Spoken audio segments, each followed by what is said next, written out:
হযরতে ওমরকে নবীজি সাল্লাল্লাহু আলাইহি সাল্লাম বললেন, হায়াতাকা ক্বাবলা মাউতিক ওমর, তোমার জীবনটাকে তুমি মূল্যায়ন করো, তোমার জীবনটাকে তোমার মৃত্যুর আগেই মূল্যায়ন করো। এই নসিহতটা কিন্তু নবীজি আমার সাধারণ কোন সাহাবীকে করেন নাই, বরং ইসলামের দ্বিতীয় খলিফা, এত বড় গুরুত্বপূর্ণ ব্যক্তি, গুরুত্বপূর্ণ মানুষ, গুরুত্বপূর্ণ সাহাবী হযরতে ওমরকে নবীজি এই গুরুত্বপূর্ণ নসিহত করেছিলেন। সুবহানাল্লাহ। এই গুরুত্বপূর্ণ নসিহতটা হযরত ওমর রাদিয়াল্লাহু তাআলা আনহুকে নবীজি করলেন যে পাঁচটি জিনিসকে তুমি, পাঁচটি জিনিস আসার আগেই এর যথাযথ মূল্যায়ন করো, কারণ এগুলো এমন যে একবার যদি হারিয়ে যায় আর পাওয়া যাবে। জীবনে একবার চলে গেলে আর পাওয়া যাবে। সুস্থতা চলে গেলে ফিরে আসে না, ধন সম্পদ চলে গেলে ফিরে খুব কমই আসে, যৌবনকাল চলে গেলে আর আসবে না। এভাবে নবীজি সাল্লাল্লাহু আলাইহি ওয়াসাল্লাম আমাদেরকে সতর্ক করেছে। সেই অধ্যায় আমাদের চলছে। এই রমজানকে কেন্দ্র করে নিজের জন্য কিছু সময় আমরা বের করব, যেন আর যাই হোক সারা বছর দুনিয়ায় ব্যস্ততায় এই রমজানকে যেন আমরা একটু সময় বের করে এই রমজানে যেন অন্তত নিজের ঈমান আমল দুরুস্ত করার জন্য, সঠিক করার জন্য ছোট্ট ছোট্ট হলেও কিছু পদক্ষেপ গ্রহণ করতে পারি। মুআজ্জাজ মুহতারামুল মাকাম, সম্মানিত সুদী মুসল্লিয়ানে কেরাম, বেরাদারান ইসলাম, আল্লাহ পাক রব্বুল ইজ্জাত ওয়াল জালালের দরবারে অসংখ্য অগণিত শুকর ও সুজুদ যে মহান রব্বে করিম তার অসংখ্য অগণিত বান্দাদের মধ্য থেকে নির্বাচিত করে, যাচাই বাছাই করে, মহব্বত করে, ভালোবেসে পবিত্র জুমার দিন শাবান মাসের এই অত্যন্ত গুরুত্বপূর্ণ জুমার সালাত আদায়ের উদ্দেশ্যে আল্লাহ পাক রব্বুল আলামিন আমাদেরকে মসজিদে উপস্থিত হওয়ার তৌফিক দান করেছেন।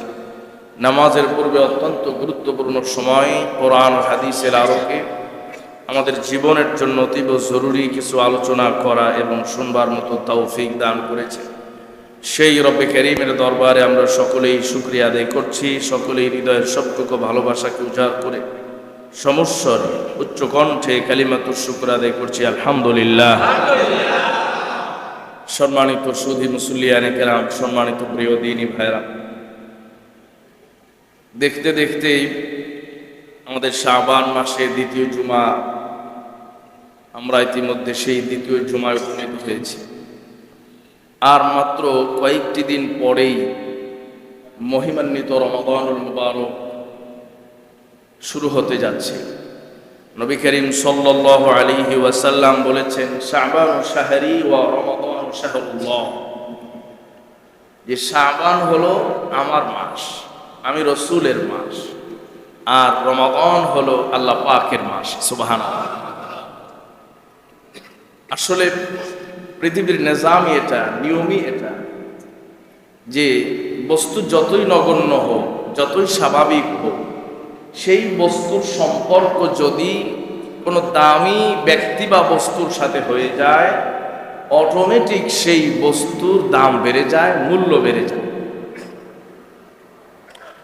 যেমন মসজিদ, এটিও দুনিয়ার অন্যান্য ঘরের মতো একটা ঘর, বাড়ির মতো একটা বাড়ি।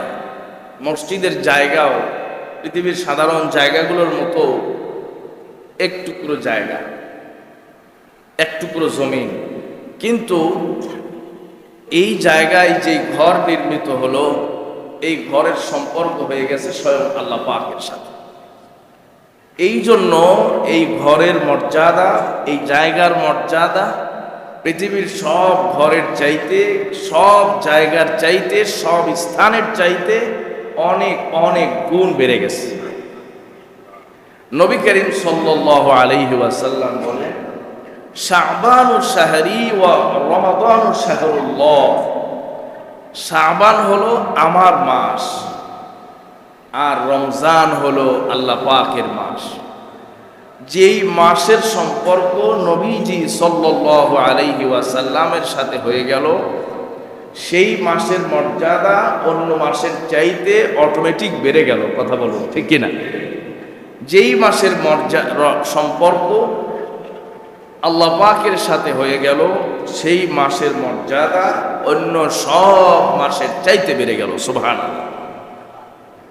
আরেকটি হাদিসে হযরত আনাস ইবনে মালিক রাদিয়াল্লাহু তাআলা আনহু বর্ণনা করেছেন, তিনি বলেন নবী করিম সাল্লাল্লাহু আলাইহি ওয়াসাল্লাম বলেছেন যে শাবানের অবস্থান হলো যেমনটা সমস্ত আম্বিয়ায়ে কেরামের উপরে আমার অবস্থান, আর রমজানের অবস্থান হলো সমস্ত মাখলুকের উপরে যেমন আল্লাহ পাকের অবস্থান। সুবহানাল্লাহ।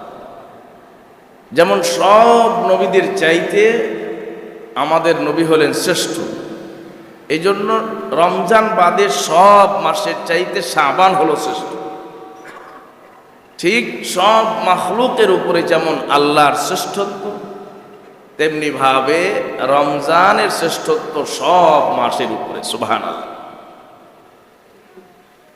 নবী করিম সাল্লাল্লাহু আলাইহি ওয়াসাল্লাম এবং তার সাহাবায়ে কেরাম এই শাবান মাস যখন চলে আসতো, শাবান মাস আসার সাথে সাথেই তাদের জীবন যাত্রায় এক ধরনের পরিবর্তন লক্ষ্য করা যেত।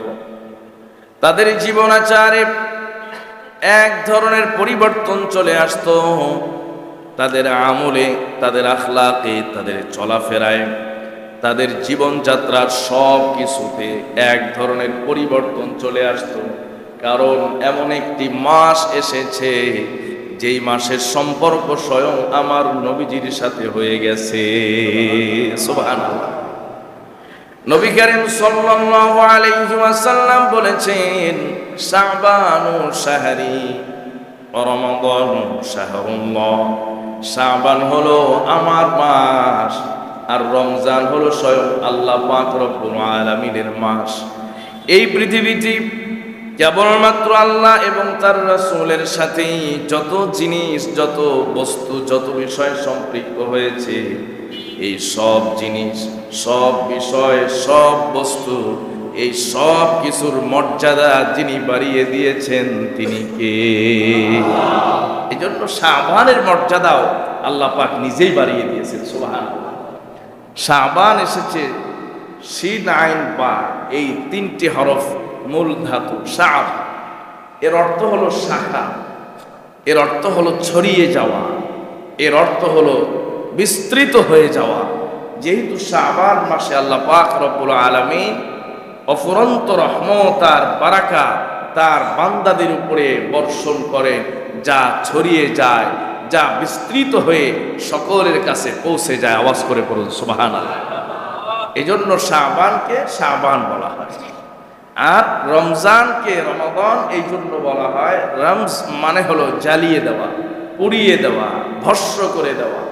রমজান এসে বান্দা সব গুনাহ যা আছে, এই সব গুনাহ খাতাগুলোকে জ্বালিয়ে পুড়িয়ে একদম ভস্ম করে দেয়, ছারখার করে দেয়, নাই করে দেয়। এই জন্য রমজানকে রমজান বলা হয়। সুবহানাল্লাহ। নবী করিম সাল্লাল্লাহু আলাইহি ওয়াসাল্লামের সাহাবী হযরত ওমর ইবনুল খাত্তাব রাদিয়াল্লাহু তাআলা আনহুকে একদিন নবীজি একটা উপদেশ করলেন, নসিহত করলেন। এই নসিহতটা হাদিসে এসেছে। নবীজি আমার হযরত ওমর রাদিয়াল্লাহু তাআলা আনহুকে লক্ষ্য করে বললেন, ওমর, ইগতানিম খামসান ক্বাবলা খামসিন, শাবাবাকা ক্বাবলা হারামিকা, সিহহাতাকা ক্বাবলা সুকুমিক, গিনাকা ক্বাবলা ফাকরি, ফারাগাকা ক্বাবলা শুগুলি, হায়াতাকা ক্বাবলা মাউতি। নবীজি আমার হযরত ওমরকে বললেন, ওমর, পাঁচটি জিনিসের কথা আমি আজকে তোমাকে বলতে চাই। পাঁচটি বস্তুর কথা, বিষয়ের কথা আমি তোমাকে জানাতে চাই, আমি তোমাকে বলতে চাই। এই পাঁচটি জিনিসকে, আরো পাঁচটি জিনিস আসার আগেই তুমি এটাকে গনিমত মনে করো। সুবহানাল্লাহ। গনিমতের মাল অনেক কষ্ট করে উপার্জন করা লাগে, কারণ গনিমত পাওয়া যায় কোথায়? যুদ্ধের ময়দানে। আর যুদ্ধক্ষেত্রে যখন মুজাহিদরা চলে যায়, বেঁচে আসাটা তাদের জন্য আর আশা থাকে না, সম্পূর্ণ আল্লাহর হাতে। সকলেই শহীদ হওয়ার তামান্না নিয়ে আর আকাঙ্ক্ষা নিয়েই কিন্তু জিহাদের ময়দানে। এখান থেকে বেঁচে আসাটা হলো আশ্চর্য, মিরাক্কেল। তো এই যে জীবন বাজি রেখে যে জিহাদে অংশগ্রহণ করে, ওই জিহাদে যদি বিজয় লাভ করতে পারে, তাহলে সেখান থেকে যে সম্পদ আসে, কাফেরদের যে সমস্ত রেখে যাওয়া সম্পদ জিহাদের ময়দান থেকে অর্জিত হয়, এই সম্পদকে বলা হয় গনিমত। আর এই গনিমতের মালের গুরুত্ব, মালের প্রতি আকর্ষণ মুজাহিদদের অনেক বেশি, যেহেতু এই জিহাদের জন্য এই ময়দানে তারা জীবন বাজি রেখে এসেছিল। কথা বলুন ঠিক কিনা? সম্মানিত ভাইয়েরা, এমনি সাধারণত মালের প্রতি, অর্থের প্রতি মানুষের দুর্বলতা বেশি, মানুষের টান বেশি, মহব্বত বেশি।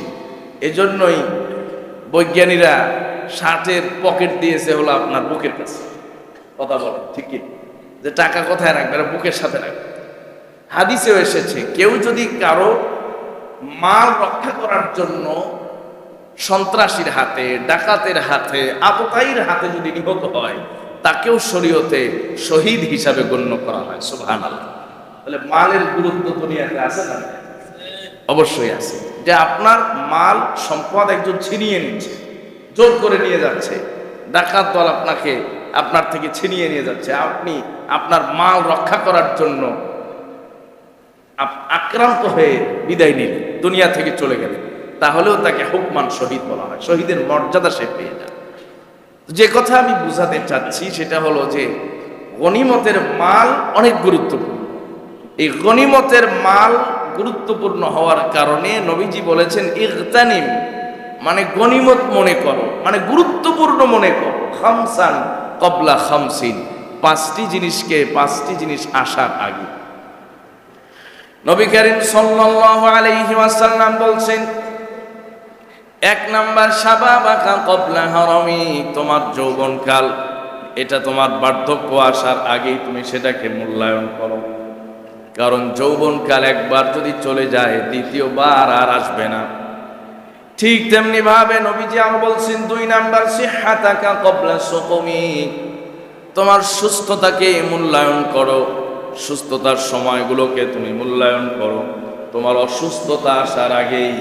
কারণ সুস্থতার নিয়ামত এই পৃথিবীতে সবচাইতে দামি নিয়ামত, ঠিক কিনা? সুস্থতার নিয়ামত সবচাইতে দামি নিয়ামত। এই সুস্থতার চাইতে আর কোনো নিয়ামত এই পৃথিবীর জমিনে হতে পারে। এই জন্য বর্ণিত আছে, মুসা আলাইহিস সালাতু ওয়াস সালাম কে আল্লাহ পাক জিজ্ঞেস করেছিলেন, তুমি যদি রব হইতা, আমি যদি মুসা হইতাম, কি চাইতাম? মুসা আলাইহিস সালাম বলছিলেন, সিহহাত চাইতাম, সুস্থতা চাইতাম। আওয়াজ করে পড়েন সুবহানাল্লাহ। সম্মানিত ভাইরা, এই জন্য নবীজি বলছেন, দুই নাম্বার হলো সিহহাত, সুস্থতা। সুস্থতার নিয়ামত সবচাইতে বড় নিয়ামত। এটা যতক্ষণ মানুষ সুস্থ থাকে ততক্ষণ বোঝে না। সুস্থ যতক্ষণ মানুষ থাকে ততক্ষণ এই নিয়ামতের মূল্যায়ন মানুষ বোঝে না। যখন অসুস্থ হয়ে যায় তখন তার সেই সুস্থতার মূল্যটা বুঝে আসে। নবী করিম সাল্লাল্লাহু আলাইহি ওয়াসাল্লাম বলেছেন, পাঁচ জিনিস আসার আগেই গনিমতের মতো মূল্যায়ন করো, এত বেশি কদরদানি করো, এত বেশি এটাকে গুরুত্ব দাও। এক নাম্বার তোমার যৌবনকাল, দুই নাম্বার তোমার সুস্থতা। অসুস্থতা আসার আগেই তুমি কাজে লাগাও, এই সময়টাকে তুমি কাজে লাগাও, এই স্পিরিটটাকে তুমি কাজে লাগাও। অন্যায় ভাবে, বাজে ভাবে, অনর্থক, নিরর্থক, বেহুদা কাজে যেন তুমি তোমার এই যৌবনকালের শ্রেষ্ঠ সময় তুমি যেন নষ্ট না করো, ব্যয় না। সম্মানিত ভাইরা, যারা এই পৃথিবীতে বিখ্যাত হয়েছেন এই যৌবনকালেই তারা অটোমেটিক বিখ্যাত হয়ে গেছেন। কথা বলেন ঠিক কিনা? বার্ধক্যের আশায় কেউ বসে থাকে, কারণ ওই বয়সটাতে মানুষের কর্মক্ষমতা কমে যায়, মানুষের এনার্জি, মানুষের শক্তি, সামর্থ্য, মনোবল, মেধা সব কিছুই আস্তে আস্তে হ্রাস পেতে থাকে, কমতে থাকে। তিন নাম্বার, নবীজি সাল্লাল্লাহু আলাইহি ওয়াসাল্লাম বলেছেন, গিনাকা ক্বাবলা ফাকরিক, তোমার যে ধনাঢ্যতা, তোমার যে অর্থ আছে, সম্পদ আছে, তোমার যে টাকা পয়সা আছে, এটাকেও মূল্যায়ন করো, এটাকেও তুমি গুরুত্ব দাও তোমার দুর্দিন আসার আগে, তোমার দারিদ্রতার সময় আসার আগে। কারণ দুনিয়াতে অর্থ আল্লাহ পাক রব্বুল আলামিনের একটা বড় নিয়ামত, যে নিয়ামতের দ্বিতীয় কোনো দ্বিতীয় দ্বিতীয় ওই তলাগুলো তো আলাদা সেট না? আচ্ছা আচ্ছা, দেন কমায় দেন। তাহলে তৃতীয় নাম্বার হলো গিনাকা ক্বাবলা ফাকরিক, যে তুমি তোমার ধনাঢ্যতা, অর্থ সম্পদ যা আছে এটাকে বার্ধক্যকালীন এটাকে সেই তোমার দুর্দিন, অভাব, অনটন আসার আগেই তুমি এটাকে মূল্যায়ন করো। কারণ পৃথিবীতে অর্থ, পৃথিবীতে সম্পদ, পৃথিবীতে রিজিকের প্রশস্ততা, অর্থনৈতিক সচ্ছলতা, এটাও অত্যন্ত বড় গুরুত্বপূর্ণ নিয়ামত। কারণ যার অভাব আছে, যার সংসারে অভাব আছে, অসচ্ছলতা আছে, সেই বোঝে যে আসলে সচ্ছলতা নামক নিয়ামতটা কত দামি। কথা বলুন ঠিক কিনা? এই জন্য বলা হয়েছে কাদাল ফাকরু আন ইয়াকুনা কুফরান। অনেক সময় দারিদ্রতার কষাঘাত মানুষকে কুফরি পর্যন্ত পৌঁছে যায়। আওয়াজ করে বলুন ঠিক কিনা? কুফরি পর্যন্ত নিয়ে যায়। আমাদের দেশে অনেক এনজিও আছে, পরিকল্পিতভাবে বিভিন্ন এনজিও, নন গভর্নমেন্ট অর্গানাইজেশন, বেসরকারি যে সমস্ত প্রতিষ্ঠান বিভিন্ন উদ্দেশ্য নিয়ে এদেশে কাজ করছে। তন্মধ্যে কিছু এনজিও আছে যাদের উদ্দেশ্য হলো এদেশের মুসলমানদের অর্থনৈতিক দুর্বলতাটাকে কাজে লাগিয়ে এদেশের মুসলমানদের ঈমানকে হরণ করা। উত্তরাঞ্চলের বিশাল একটা এলাকা আছে, একটা এরিয়া আছে। দক্ষিণ অঞ্চলে পার্বত্য এলাকাগুলোতে বিশাল একটা জনগোষ্ঠী আছে। বাংলাদেশের আরো বিভিন্ন জায়গায় বিভিন্ন দুস্থ দরিদ্র অঞ্চলগুলোকে টার্গেট করে এই সমস্ত এনজিওগুলো কাজ করে। কারণ এদের কাছে প্রচুর পরিমাণ বিদেশি অর্থ আসে, টাকা আসে। সেগুলোকে তারা জনসেবার আড়ালে, এটাও আছে, জনসেবা করতেছে, চিকিৎসা দিচ্ছে ফ্রি। যে একটা অপারেশন একটা হসপিটালে করতে গেলে 1 লক্ষ টাকা লাগবে, তাদের কাছে করতে গেলে 20,000 টাকায় হয়ে যাবে। অনেকে ফ্রি করে দেবে। এই যে সেবার আড়ালে, মানুষকে বিভিন্ন সুযোগ সুবিধা দেওয়ার আড়ালে অনেক জায়গায় মানুষকে ধর্মান্তরিত করা হয়, মানুষকে ঈমান থেকে দূরে নিয়ে যাওয়া হয়। গত 2 বছর আগে এই ঢাকার এত কাছে গোপালগঞ্জে গিয়েছিলাম একটা মাহফিল। সেখানে হুজুরদের জন্য মেহমানদারি, সেখানেও খাসি, খিচুড়ি রান্না করছে, সেখানেও খাসি। তো আমি জিজ্ঞেস করলাম এত খাসি কেন? গরুর মাংস আপনারা খান না? বলে যে হুজুর এই এলাকায় আমরা গরু খুব কমই জবাই, এদেশে এই এলাকায় আমরা বেশিরভাগ খাসি জবাই। কেন? কয় এদেশে আমাদের এলাকায় খ্রিস্টান আছে, বৌদ্ধ আছে, হিন্দু আছে। তো আমাদের মাহফিলেও দেখবেন অনেক খ্রিস্টান আসবে, অনেক হিন্দু আসবে। সত্যি তাই, অনেক হিন্দু খ্রিস্টান মাহফিল আসছে। এদের জন্য তাবারকের কি আছে? ব্যবস্থা আছে। সুবহানাল্লাহ। এই কারণে তারা খাসি দিয়া তাবারক। এটা একটা যেমন ভালো দিক। আরেকটা বড় মারাত্মক খারাপ দিক হলো, আমি বললাম যে এখানে বললো যে স্কুলদের, খ্রিস্টানদের এখানে কি আছে? অনেক বড় স্কুল আছে, তাদের প্যাগোডা, গির্জা আছে, তাদের অনেক কার্যক্রম এলাকা আছে। আমি বললাম এটা কিভাবে হলো? বলো যে এটার প্রোগ্রাম, এটার পেছনে তারা স্বাধীনতার পর থেকেই শ্রম দিচ্ছে। এই কারণে এদেশের এই এলাকার অসংখ্য হিন্দু খ্রিস্টান হয়ে গেছে, অনেক অনেক মুসলমান এখন খ্রিস্টান হয়ে গেছে। কেন? বলছে গরিব মানুষগুলোকে এরা টার্গেট করে অর্থ দিয়ে সহযোগিতা করে স্বাবলম্বী করবে। এই যে অর্থ বলা হয়েছে কাদাল ফাকরু আন ইয়াকুনা কুফরান, দারিদ্রতা মানুষকে অনেক সময় কুফরি পর্যন্ত কিনে নিয়ে যায়। সম্মানিত ভাইয়েরা, এজন্য পেটে ক্ষুধা লাগলে মানুষ, বাংলা একটা কথা আছে, পেটে ক্ষুধা লাগলে মানুষ চাঁদের দিকে তাকাইলে ওই চাঁদটাকেও ভাজা রুটি মনে হয়। কথা বলবো ঠিক কিনা? কারণ তার পেটে ক্ষুধা, সে আর চাঁদকে চাঁদ দেখে না, সেটাকেও একটা রুটির মতো মনে হয়। কথা বলবো ঠিক কিনা? তার কাছে ঈমান, তার কাছে ইসলাম অনেক সময় কঠিন হয়ে যায়। যে এই ক্ষুধায়, এই অর্থনৈতিক দৈন্যদশায় নিজের ঈমান এবং ইসলামকে টিকিয়ে রাখা অনেকের জন্য অনেক সময় কঠিন হয়ে যায়, দুরূহ হয়ে। এজন্য নবী করিম সাল্লাল্লাহু আলাইহি ওয়াসাল্লাম বলছেন গিনাকা ক্বাবলা ফাকরি, তোমার দারিদ্রতাটাকেও তুমি কাজে লাগাও। তোমার এই দারিদ্রতা, কারণ যেমন অর্থ, যেমন পানি এক জায়গায় পড়লে, উঁচু জায়গায় পানি পড়লে সেই পানি স্থায়ী থাকবে, এটার কোনো গ্যারান্টি দেওয়া যায় না।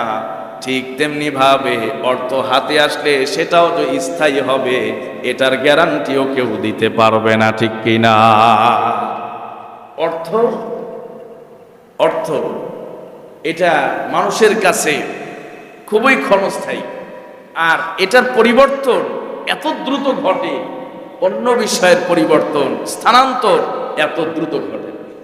সম্মানিত ভাইরা, এই জন্য নবীজি হাদিসে বলেছেন, আল মালু গাদিন ওয়া রাহিন, যে সন্ধ্যা আর সকালের মতো সম্পদ কি হয়, স্থানান্তরিত হয়।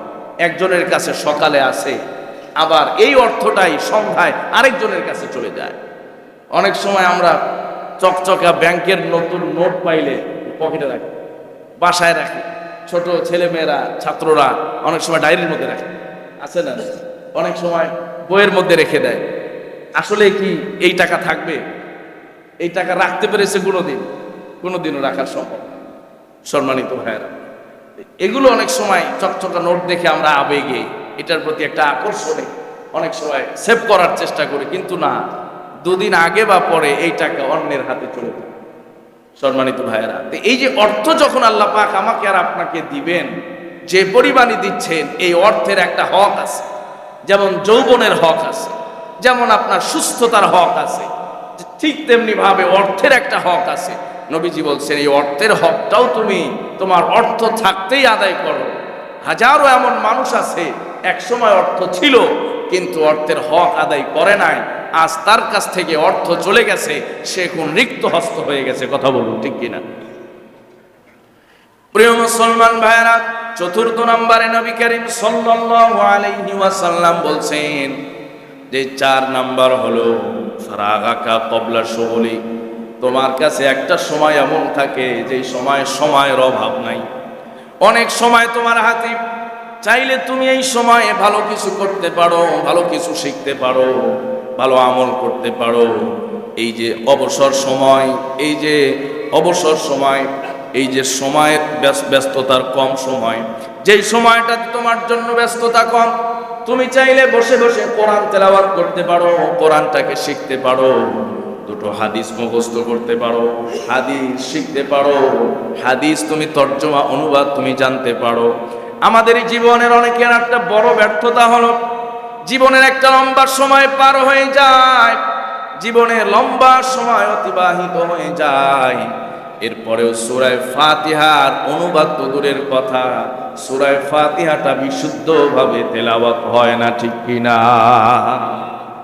সূরা ফাতিহা যেই সূরা না পড়লে ফরজ, সুন্নাত, ওয়াজিব, নফল কোন নামাজ শুদ্ধ হয় না, সেই সূরাটাও আমাদের অনেকের অশুদ্ধ রয়ে গেছে, অথচ যুগ যুগ আমি নামাজ পড়তেছি।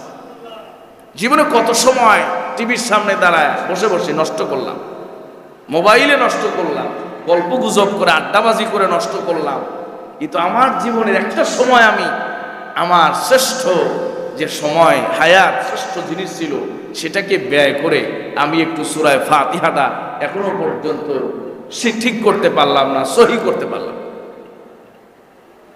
আজ থেকে 25-26 বছর আগে আল্লাহ পাকের মেহরবানিতে হাফেজ হয়েছে, এরপরে দীর্ঘ পড়াশোনা, এরপরে দীর্ঘ এই কর্মজীবনে এই যে পড়াশোনার উপরেই চলছে, এরপরেও এখনো কোরআন তেলাওয়াত, বড় বড় কারি সাহেবদের কোরআন তেলাওয়াত ইউটিউব থেকে মোবাইলে ডাউনলোড করে নেয়, গাড়িতে এই যে সফরে মাহফিলে ওই তেলাওয়াতগুলো দিই, কোন হরফটা কিভাবে উচ্চারণ করতেছে ওইটাকে এখনো মনস্ক করি, প্র্যাকটিস করি।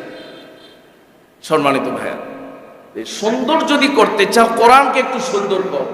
কোরআনের তেলাওয়াতে আল্লাহ পাক এমন আকর্ষণ রেখেছেন যে মানুষ তন্ময় হয়ে কোরআন তেলাওয়াত শুনতে থাকে। কথা বলুন, ঠিক কিনা? সম্মানিত ভাইয়া, এই জন্য আমাদের জীবনের যে সময়, এই সময় থেকে যে আমরা অবসর সময় পাই, ফ্রি সময়, আসলে যারা কাজের মানুষ, ব্যস্ত মানুষ, স্বপ্নবাজ মানুষ, এদের তো ফ্রি বলতে কোনো সময় নেই। আমার যে বুখারী শরীফের যিনি উস্তাদ, তিনি আমাদেরকে একটা নসিহত করতেন যে তোমাদের প্রত্যেকের সেলফের সাথে এটা লিখে রাখবা যে সময় নষ্ট করার মতো সময় আমার নাই। সুবহানাল্লাহ। কারণ একজন মানুষ যে সময় নষ্ট করবে এই সময় তো তার নাই, এই সময় তো তার থাকতে পারে না। তার সময় মানেই তার জীবন, সে জীবনকে নষ্ট করে কিভাবে? আমাদের বুঝাই দেন, তুমি কি তোমার গলায় ছুরি দিতে পারো? বলতাম জি না, কোনো সময় সম্ভব না। তোমার সময় নষ্ট করা মানে নিজের হাতে তোমার নিজেকে জবাই করা। আওয়াজ করে পড়েন সুবহান। হুজুর আমাদেরকে এটা বলতেন, আর আমরা এটা বড় করে আর্ট করে লিখে এরপরে এটা আমাদের সেলফের সাথে লিখে রাখতাম, যে যেখান থেকে আসি সেলফের দিকে দৃষ্টি পড়লে এই লেখাটা ভেসে উঠত যে সময় নষ্ট করার মতো সময় আমার কাছে নাই। সম্মানিত ভাইরা, এই সময়টাই এক সময় আমার আপনার জন্য অভাব হবে, সময়ের অভাব।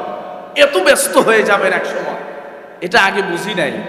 ওস্তাদরা বলেছেন, শিক্ষাগুরু যারা ছিলেন তারা বলেছেন, মুরব্বীরা বলেছেন, এখন দিন যাচ্ছে টের পাচ্ছি, দিন যাচ্ছে এখন টের পাচ্ছি যে আসলেই সময় সংকীর্ণ হয়ে যায়। সময় পাওয়া যায়, ইচ্ছা আছে, কিন্তু এখন আর সময় পাওয়া যায়। সম্মানিত ভাইরা, নবীজি সাল্লাল্লাহু আলাইহি ওয়াসাল্লাম বলেছেন, ফারাগাকা ক্বাবলা শুগলিক, এই যে তোমার অবসর সময়, এই সময়টাকে কাজে লাগাও। রমজান মাস আসতেছে, এই মাসে সকল শ্রেণী পেশার মানুষই কিছুটা হলেও সময়কে একটু কি করার চেষ্টা করে, ফারেক করার চেষ্টা করে, একটু সময় বের করার চেষ্টা করে। এই জন্য আমরাও এই রমজানকে কেন্দ্র করে নিজের জন্য কিছু সময় আমরা বের করি, যেন আর যাই হোক সারা বছর দুনিয়ায় ব্যস্ততায় এই রমজানকে যেন আমরা একটু সময় বের করে এই রমজানে যেন অন্তত নিজের ঈমান আমল দুরুস্ত করার জন্য, সঠিক করার জন্য ছোট্ট ছোট্ট হলেও কিছু পদক্ষেপ গ্রহণ করতে পারি।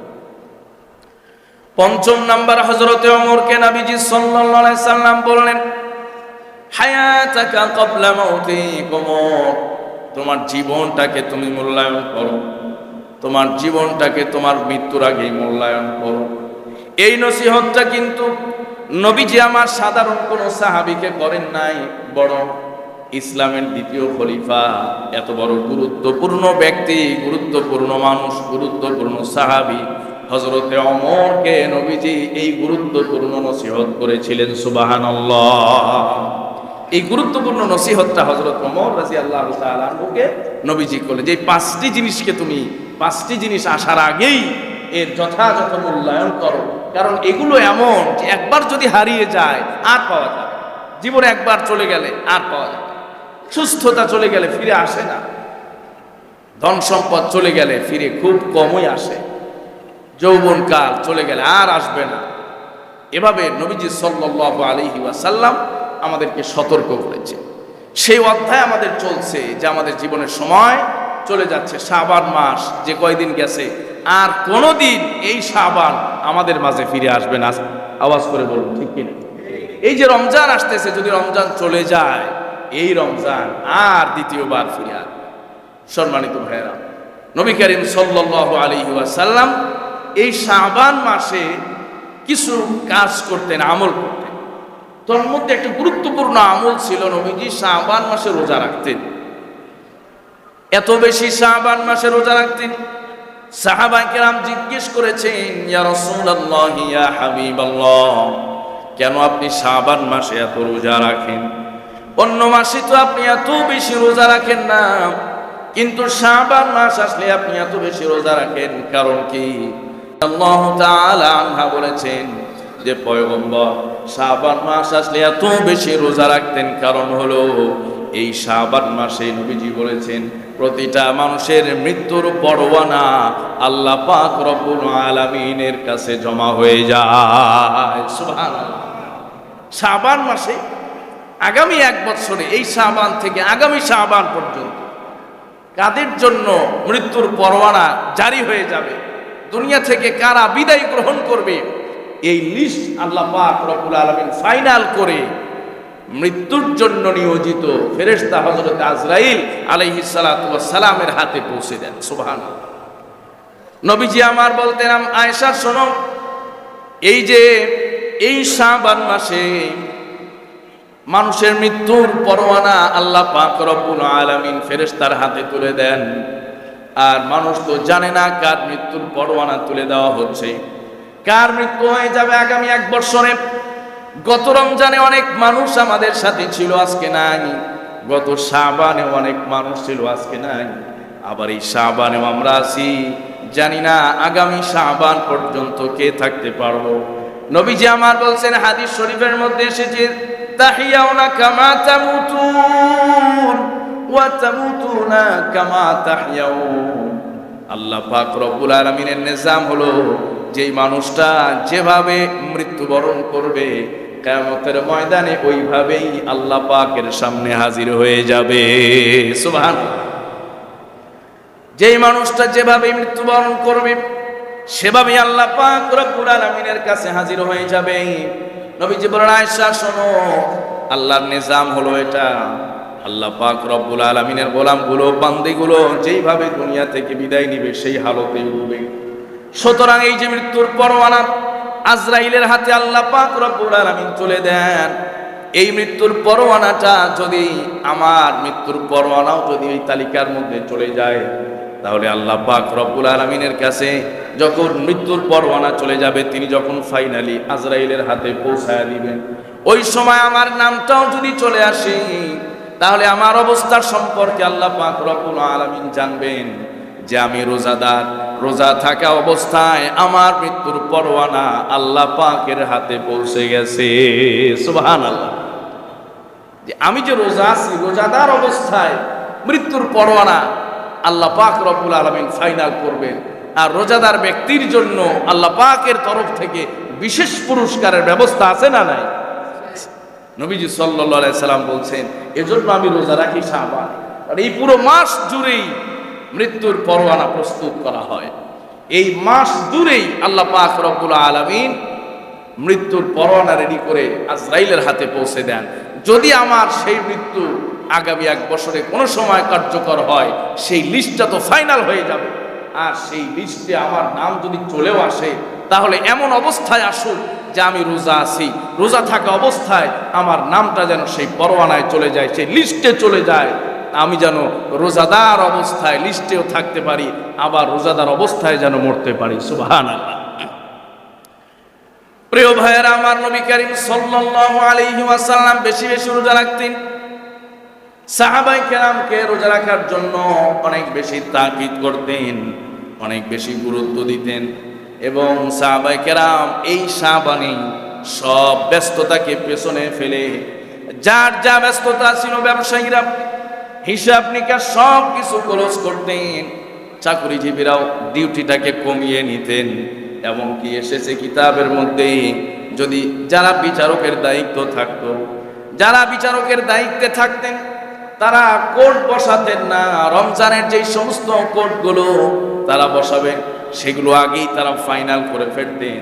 যে সমস্ত কয়েদিগুলো মুক্তি পাবে, রমজানের আগেই মুক্তি দিয়ে দিতেন। যাদের যা সিদ্ধান্ত হবে রমজানের আগেই সেই সিদ্ধান্তগুলো ফাইনাল করতেন। কারণ হলো, রাজা প্রজা, সাধারণ অসাধারণ এবং ছোট বড়, ধনী গরিব সকলের জন্য রমজান বছরে একবার আসে।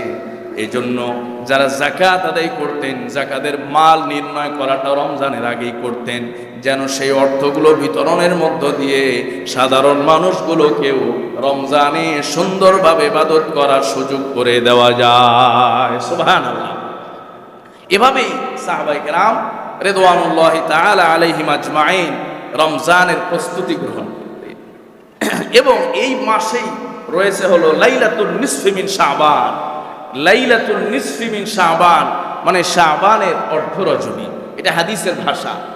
কোরআনে এসেছে লাইলাতুল মুবারাকা, বরকতময় রজনী, আর হাদিসে এসেছে লাইলাতুল নিসফি মিন শাবান, শাবানের অর্ধ রজনী। আর আমরা বলি এটাকে শবে বরাত। কথা বলেন ঠিক কিনা? এই জন্য অনেকেই বলে, দেখেন যে শবে বরাত এটা হাদিসেও নাই, কোরআনেও নাই। আসলে তাদের কথা সঠিক, কারণ শবে বরাত এটা ফার্সি শব্দ। সব মানে রাত, বরাত মানে নিষ্কৃতি, বরাত মানে মুক্তি, বরাত মানে হলো সনদ। আওয়াজ করে পড়ুন সুবহানাল্লাহ। যেহেতু লাইলাতুল মুবারাকা, বরকতময় রজনী, লাইলাতুল নিসফি মিন শাবান, শাবানের অর্ধ রজনী, এই রাত্রিতে মুক্তির সনদ আছে, এই রাত্রিতে বরকতের সনদ আছে, এই রাত্রিতে রিজিক বন্টনের সনদ আছে। এজন্যই এটাকে শবে বরাত বলা হয়। বরাতের রাত্রি, মুক্তির রজনী এবং বরকতের রজনী এই শাবান মাসেই অবস্থিত। সম্মানিত ভাইরা, আল্লাহ পাক রব্বুল আলামিন বলেছেন, ইন্না আনজালনাহু ফি লাইলাতিন মুবারাকা ইন্না কুন্না মুনদিরিন। এই কোরআনকে আমি আল্লাহ এক বরকতময় রজনীতে নাজিল করেছি। আরেক আয়াতে আল্লাহ পাক বলেছেন, ইন্না আনজালনাহু ফি লাইলাতিল কদর, যে আমি এই কোরআনকে কদরের রাত্রিতে অবতীর্ণ করেছি। তো এক আয়াতে আল্লাহ পাক রব্বুল আলামিন কদরকে স্পষ্ট বলেছেন, কদর। আরেক আয়াতে বলেছেন লাইলাতুল মুবারাকা, বরকতময় রজনী। ওলামায়ে কেরাম বলেছেন যে এই যে কদর, এই কদর শুধু রমজানের সাথে নির্দিষ্ট নয়, সারা বছরে অন্য সময়ও কদর আসতে পারে। এজন্য এমনও হতে পারে যে একই রাত এক হিসাবে লাইলাতুল কদর, আবার একই রাত ওই রাতটি এক হিসাবে আবার লাইলাতুল নিসফি মিন শাবান, লাইলাতুল মুবারাকা। সম্মানিত ভাইয়েরা, যে লাইলাতুল নিসফি মিন শাবান, এটার সম্পর্কে অনেক হাদিস আছে, অসংখ্য হাদিস আছে। এখন যদিও এই যে সোশ্যাল মিডিয়া, ইউটিউব, ইন্টারনেটের কল্যাণ বলেন বা অকল্যাণ বলেন, কল্যাণে বলি আর অকল্যাণে বলি, মানুষের দোরগোড়ায় এমন এমন তথ্য অনেক সময় আজগুবি তথ্য পৌঁছে যায়, যেটার সাথে ইসলামের এবং কোরআন হাদিসের কোনো সম্পর্ক থাকে না। কথা বলুন ঠিক কিনা? কারণ যারা বিশেষ করে ইউটিউবার, অনেক সময় দেখা যায় ইউটিউবের থাম্বনেলে এক রকমের থাম্বনেল টাইটেল দেওয়া, ভেতরে আরেক রকমের তথ্য আছে না নাই? সম্মানিত, এই জন্য এটাও এক ধরনের হয়ে থাকে। আবার অনেক সময় যারা নিজেদেরকে আহলে হাদিস বা বিভিন্ন ফেরকার মতাদর্শের বলে দাবি করে, অনেক সময় এই শবে বরাত যদি আমরা বলি বা লাইলাতুল নিসফি মিন শাবান যদি আমরা বলি, এটাকে একেবারে উড়িয়ে দেয়। সম্মানিত ভাইরা, এটাকে একেবারেই উড়িয়ে দেওয়ার কোনো সুযোগ নাই। হ্যাঁ, তবে তাদের সাথে আমরা সবসময় এ কথাই একমত যে এটাকে যেমনটা একেবারে উড়িয়ে দেওয়ার সুযোগ নেই, ঠিক আবার এই শবে বরাতকে কেন্দ্র করে অতিরঞ্জন করার এটারও কোনো সুযোগ ইসলামে নাই। ইসলাম হলো একটা ভারসাম্যপূর্ণ জীবন ব্যবস্থা, যেখানে আপনার সকল ক্ষেত্রে ভারসাম্যতা থাকে, যেখানে সকল ক্ষেত্রে আপনার জীবনের একটা মধ্যম পন্থা থাকবে। আল্লাহ পাক বলেছেন, ওয়াকাযালিকা জাআলনাকুম উম্মাতাও ওয়াসাতা, যে আমি তোমাদেরকে এক মধ্যমপন্থী জাতি হিসেবে এই দুনিয়াতে প্রেরণ করেছি। আওয়াজ করে বলুন সুবহানাল্লাহ। এই জন্য ইসলাম চরম পন্থা, এটাকে কোনো সময় সাপোর্ট করে না। ইসলামের চরম পন্থা বলে কিছু নাই। যদিও এখন এক শ্রেণীর ইসলাম বিদ্বেষী শক্তি ইসলামের বিভিন্ন বিষয়কে চরম পন্থা বলে আখ্যায়িত করতে চায়, কিন্তু আমরা বলি যে না, ইসলামে চরম পন্থার কোনো আশ্রয় নাই। কিন্তু তোমরা যেটাকে চরম পন্থা বলো, এটা ইসলামের চরম পন্থা না, এটা হলো ইসলামের আসল পন্থা। কথা বলুন ঠিক কিনা? কাফের মুশরিকদের বিরুদ্ধে জিহাদ করা, এটা ইসলামের চরম পন্থা নয়, এটা ইসলামের আসল পন্থা। এটা ইসলামের আসল পন্থা, এটা ইসলামের একটা ফরজ গুরুত্বপূর্ণ বিধান। সম্মানিত ভাইরা, তো এটা একটা আলাদা সাবজেক্ট। ইসলামের চরম পন্থা নাই, অতিরঞ্জন নাই। নবীজির কাছে এসে একবার এক সাহাবী বললেন, বয়ান শোনার পরে, বয়ান শুনলে আমরা অনেক সময় ইমোশনাল হয়ে যাই, আবেগ আপ্লুত হয়ে যাই। বললেন, ইয়া রাসূলুল্লাহ, কয়েকজন যুবক আসছে, ইয়া রাসূলুল্লাহ, আমরা লামা তাসাওয়াজ, আমরা আর বিয়ে শাদী করবো, দুনিয়ার কোনো কাজকর্ম করবো না, খালি ইবাদত করবো, বন্দেগী করবো। নবীজি সাল্লাল্লাহু আলাইহি সাল্লাম বললেন যে তোমরা কি তোমাদের রাসূলের চাইতেও বেশি বুজুর্গ হতে পারবা, বেশি আল্লাহর ওলি হতে পারবা, বা বড় তবকা পৌঁছে যেতে পারবা? সাহাবায়ে কেরাম বললেন, ইন্না লিল্লাহি, এটা তো কোনোদিন সম্ভব নয়। নবীজি বললেন যে তোমাদের রাসূলের কয়জন স্ত্রী? তো বললেন এরকম 11 জন, 9 জন, অনেকগুলো স্ত্রী। বললেন তোমাদের রাসূল কি বাজারে যান? অবশ্যই বাজার সদাই করেন, যা করেন। তোমাদের রাসূল কি দুনিয়ার ব্যস্ততাকে সব ছেড়ে দিয়েছেন, নাকি সব ব্যস্ততার মধ্যেও আল্লাহর সমস্ত বিধানগুলো পালন করছেন? যুবকরা বলল যে না, আমাদের রাসূল তো দুনিয়ার সব ব্যস্ততার পরেও নিজের বাকি সময়টুকু আল্লাহর জন্য ব্যয় করছেন।